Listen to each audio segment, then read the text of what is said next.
This is our Sidelying Left Adductor Pullback.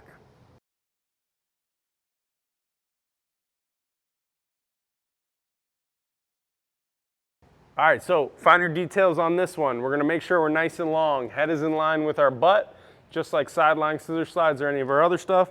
Feet are on the wall. Ideally, you have no border. Pretend the wall is completely flat. Try to find a flat wall. If not, put boxes or something in front of the wall so that you can get your foot completely flat on the wall. You're gonna make sure the entire foot of both feet stays on the wall.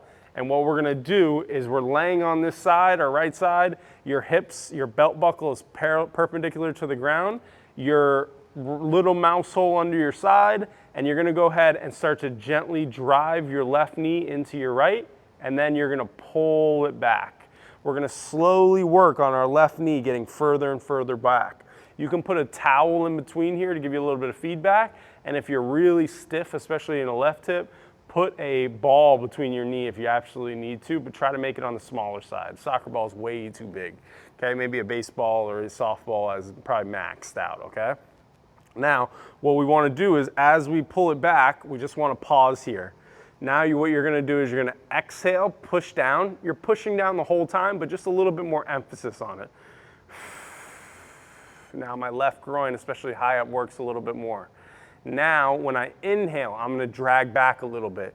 After a few breaths, maybe even one or two, it's not gonna look like much, but it's gonna feel like a lot. And I'm just pulling that back just a little bit more. Now exhale here, push down.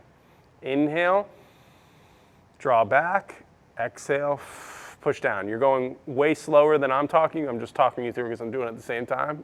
Low-key pretty intense, honestly. My groin's pretty fired up.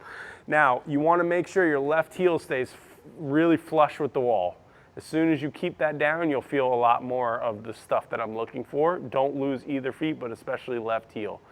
Now, again, the whole entire time you're pulling back for 5 to 8 to 10 breaths, what do I want you to feel? I want you to feel a lot of groin, and I want you to feel as if you're pulling this left femur, the hip bone, back into the socket so much that it's almost like opening the back of the pocket. So there's a stretch across your left pocket because you're pulling your femur back into that space, like as if I'm doing this and it's forcing the back to open and stretch. Now, when we do that, I want the breath to almost as if you're breathing in your butt and drawing it back more, and then your exhale is gonna push down so that you don't fake it and do this. Knee up shortens that tissue, knee staying down, adducting, lengthens that tissue. That's what we're after. Okay, don't hike your hips up. If you feel your TFL, the hip flexor right here in the front, something's going wrong. Here's what's probably happening. Arching your lower back or hiking your hip up, okay? Almost 9 out of 10 times, that's exactly what's going on. So put your hand on your hip, unhike your hip, and gently tuck it under, and then go back to your rep and see if that helps you find it even better. It takes time too, but if you're just basically feeling your TFL, something's going wrong for sure. So heel, unhike pelvis, and maybe a gentle tuck with the hamstring pulling under.